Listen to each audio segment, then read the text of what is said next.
Nosotros tenemos en línea a, bueno, el profe politólogo Jorge Foa Torres. ¿Qué tal? Buen día. ¿Cómo va, profe?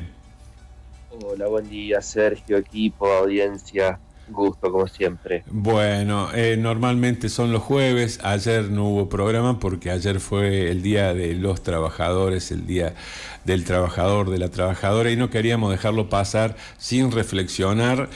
Jorge, si me disculpas, yo quisiera introducir con un audio de una divulgadora de historia que es Josefine Table, en un español duro, cuenta un poco acerca de sentirse clase trabajadora o sentirse clase trabajadora, clase obrera o sentirse clase media, y me parece una reflexión interesante para empezar a abordar el tema. ¿Puede ser?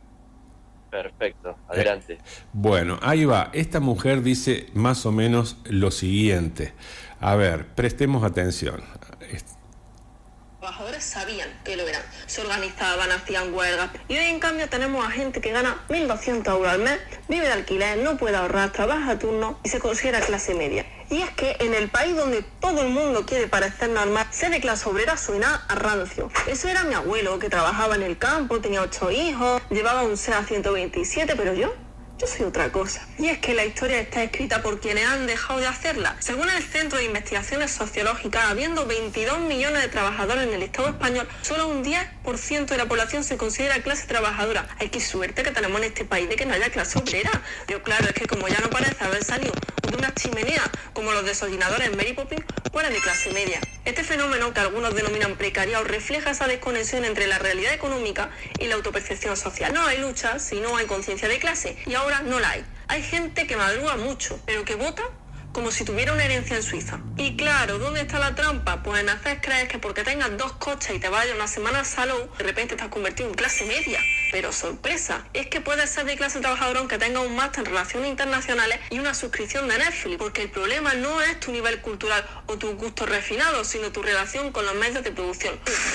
Más ataque de nuevo. Entonces, ¿de dónde sale el concepto de clase media? Pues un invento del sistema para tenernos a todos entretenidos con la promesa del ascenso social. Si solo hay clases medias, no hay clase obrera. Entonces la lucha de clases ya no es necesaria. En un clic te desactiva la conciencia de clase y te hace creer que tus intereses son los mismos que los de Amancio Ortega. Pero oye, el truco funciona. La narrativa del esfuerzo del si quieres puedes nos ha convencido de que el problema no es el sistema, sino que somos nosotros, que no nos estamos esforzando lo suficiente. Y es que el discurso meritocrático nos prometió que con esfuerzo y estudio dejaríamos atrás el yugo obrero. Es que resulta que el camarero con 2 carreras y máster que te sirve los calamares con patata no ha ascendido socialmente. Sigue vendiendo su fuerza de trabajo por un sueldo mísero. La clase trabajadora se ha vuelto invisible no porque haya desaparecido, no porque ya no se la quiere ver. Nadie quiere ser pobre. Por eso muchos hijos de obreros no quieren oír hablar de sindicatos, ni de lucha colectiva, ni de izquierda radical. El problema es que mientras niegan su origen, el tema no deja de recordárselo. En las condiciones laborales, en el precio del alquiler, en el dentista que no se pueden permitir. Y el orgullo de clase ha sido sustituido ahora por la ansiedad, me parece otra. El caso, que el 1 de mayo no es un día cualquiera. Es un recordatorio de que los derechos laborales no cayeron del cielo, que la jornada de 8 horas, las vacaciones pagadas, la baja por maternidad, el derecho a huelga, se conquistaron con sangre, sudor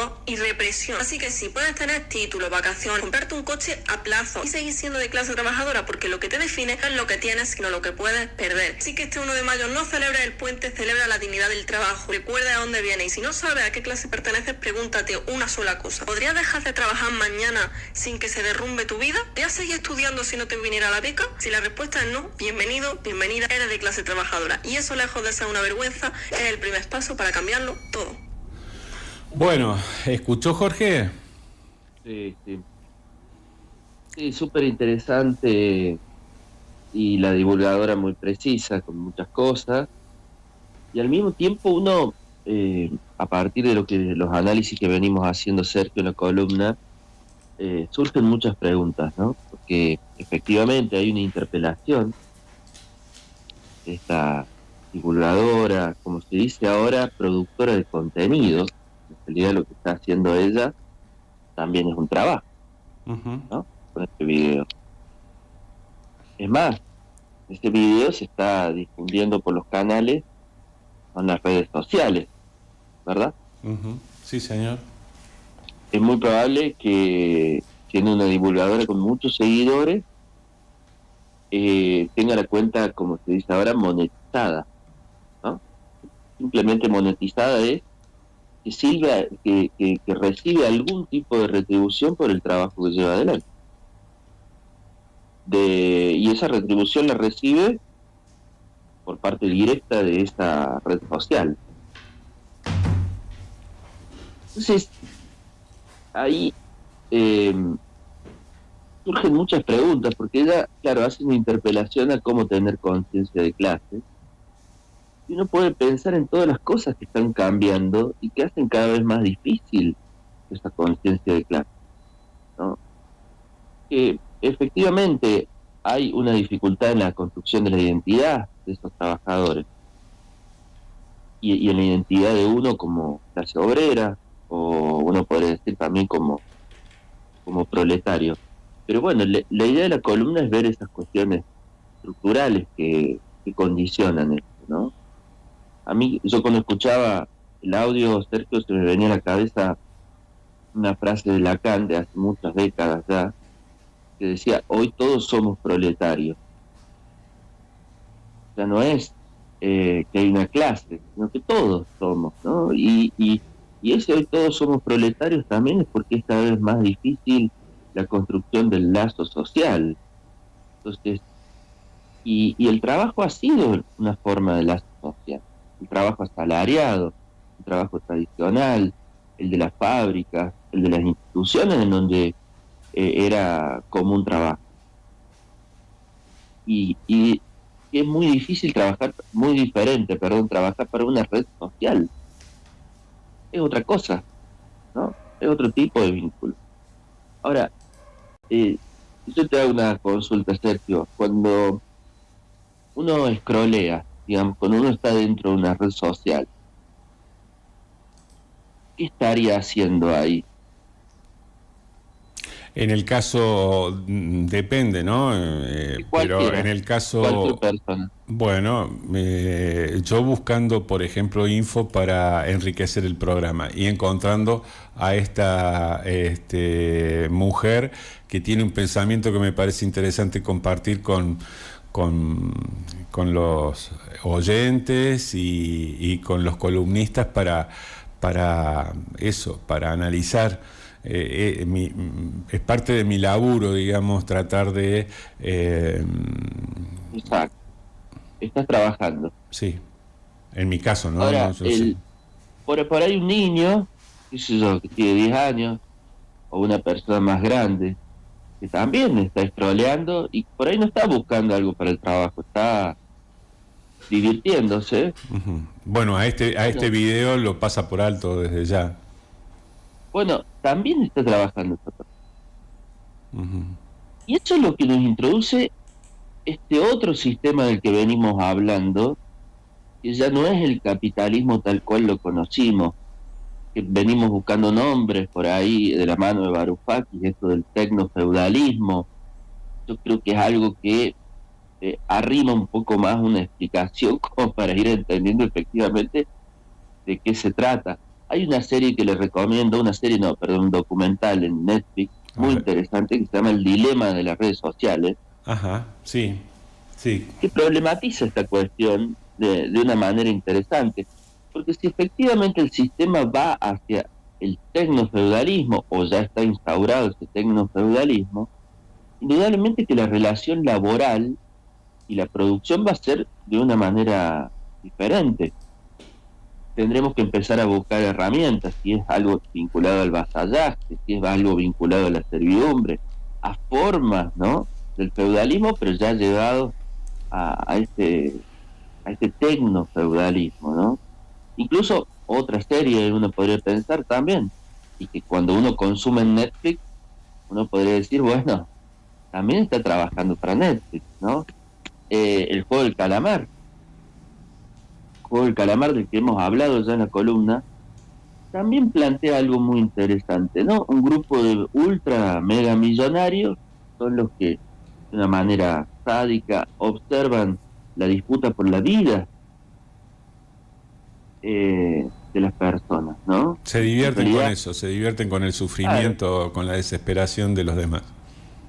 claro, y esos que están jugando a sobrevivir, ¿no? En la serie, eh, son los trabajadores, están trabajando para esos millonarios en esta. Entonces, eh, hay muchas preguntas, ¿no? Surgen. Yo tengo hoy, a partir de este disparador, más preguntas que respuestas, ¿no? Porque uno se puede preguntar, bueno, el sistema este tecno-feudal necesita de trabajadores, ¿de cuántos necesita? Claro, ¿de cuántos? Porque estábamos revisando aquí y las estadísticas oficiales o las de misma APIME, la Asociación de la Pequeña y la Mediana Empresa, o las de la UIA, han cerrado 12.000 empresas en un año y medio. 12.000 empresas, ¿cuántos puestos de trabajo son? Está bien, son pymes. En las pymes supuestamente son empresas de menos de 50 trabajadores. ¿Cuántas familias? Porque se termina esa indemnización. Y Uber, hay un montón dando vueltas como chofer de Uber, te vas a estar peleando con otros tantos desempleados de esas 12.000 empresas menos que tenemos en el país. Absolutamente. Y como Uber, es interesante incluso el equívoco que se da, y como Uber, bueno, uno a lo que apunta es a la subsistencia, ¿verdad? Pero como decía la divulgadora que vos nos pasaste, Sergio, seguramente el conductor, la conductora de Uber, no se va a considerar una obrera. Se va a considerar más una emprendedor individual que de alguna manera, ¿no? A través de la aplicación, y sin un jefe de carne y hueso, esto logra su subsistencia, ¿no? Ahora, la base del sistema ahí, o la gran parte de la renta, se la queda Uber. Y Uber, efectivamente, es una estructura tecno-feudal, global, ¿no? Entonces, uno podría pensar, bueno, ¿cuántos trabajadores tiene Uber? ¿Cuánto se problematizan las trabajadores de Uber el vínculo laboral que tienen con Uber? Es realmente muy complejo, es realmente cada vez más difícil acceder a lo que dice la divulgadora, que es esta conciencia de clase, ¿no? O quizás no, habrá que ver, digamos, el curso de los acontecimientos, ¿no? Hubo una movilización interesante después de mucho letargo de la CGT a nivel nacional, y aquí en Villa María hubo dos expresiones, una religiosa, una procesión con San José Obrero desde la capilla del barrio Parque General Paz, donde está precisamente el San José Obrero, una manifestación de fe por pan, paz y trabajo, y después en la concentración ante el Monumento de los Trabajadores, ahí en San Luis y Boulevard Italia, otra de gremios, no muy numerosas, pero bueno, había un cartel que sostenían algunos estudiantes y algunos dirigentes gremiales y decía: ningún trabajador pobre, ningún estudiante afuera. Algunos datitos hay de que algo queda todavía. Claro, por supuesto, y ahí está también la otra pregunta, ¿no? ¿De qué manera se puede regular este nuevo sistema? Porque este nuevo sistema ya está entre nosotros. Es muy difícil decir, bueno, esto lo apagamos de un día para el otro, ¿no? Uh-huh. Y además, ¿dónde está el Estado en esta estructura, ¿no? Porque indudablemente que si el mundo va hacia una relación más directa de la obtención de la renta por parte de estos señores feudales, bueno, la pregunta es ahí, ¿hasta qué punto es necesario el Estado y para qué? Vos fíjate, Sergio, yo quería hacer este paralelo entre estas dos preguntas. ¿Cuántos trabajadores necesita el tecnofeudalismo? Y si efectivamente necesita el Estado para la generación de esa renta. Me parece que estas son preguntas claves, no para dentro de 30 años, ¿no? sino para un mundo que se desarrolla, en donde se desarrollan los acontecimientos de una manera muy veloz, y en donde la gran herramienta de esta tercera revolución industrial, como hay autores que le llaman, es la inteligencia artificial, ¿no? Y la relación entre el trabajo y la inteligencia artificial es el gran problema que se viene, que, insisto, no es una cuestión de muchos años por delante, es una cuestión que ya está presente. Nos está haciendo difícil identificar, siquiera en la vida cotidiana nuestra, de qué manera nosotros estamos aportando. Fíjate que en la charla hemos nombrado a muchos de estas corporaciones o de estas empresas tecnofeudales, ¿no? Que ya forman parte absolutamente de nuestra vida cotidiana. Totalmente, Rappi, y todo lo que se nos ocurra. Netflix, Uber.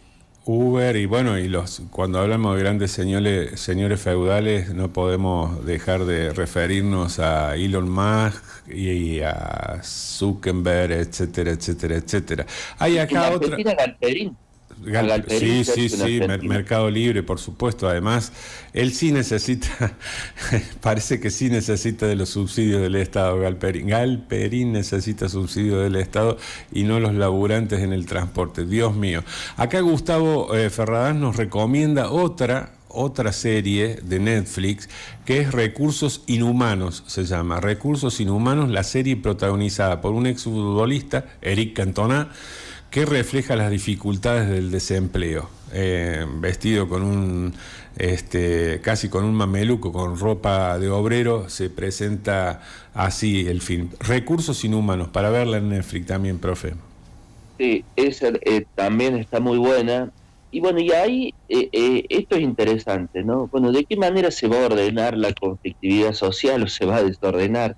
¿De qué manera va a surgir esa conflictividad frente a este mundo, ¿no? Uh-huh. ¿Y qué respuestas, esto que un poquito le venimos dando la vuelta a Sergio en todas las columnas, de qué manera las expresiones nacional populares, las expresiones progresistas o las expresiones de izquierda están preparadas para dar respuesta a esto? Y en ese punto es indudable que te tenés que hacer estas preguntas para esto, ¿no? Uh-huh. Hay un hilo acá, digamos, para recorrer y para construir. Y para construir un mundo vivible en el marco de esto que viene, porque indudablemente que cuanto más se imponga el tecnofeudalismo, cuanto más se imponga sin regulaciones la lógica de la continuidad entre el humano y la IA y la inteligencia artificial, va a ser cada vez más inhumano ese orden, ¿no? Profe, y ahí me parece... Sí, tenemos que seguir indagando y seguir preguntándole también a la gente que puede participar y hacernos saber cuáles son sus inquietudes sobre ese mundo laboral que viene, para intentar buscar respuestas entre todos en esta columna de los jueves que hoy tenemos en viernes. Sí, absolutamente. Y yo creo que hay algo también que dejó Francisco ahí como enseñanza, como hilo para desandar, ¿no? Sí, totalmente.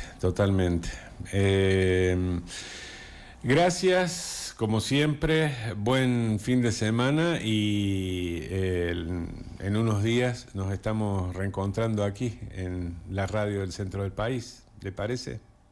Así es, un abrazo grande para todos y feliz día. Igualmente. Bueno, el profesor, el politólogo Jorge Foa Torres, acompañándonos.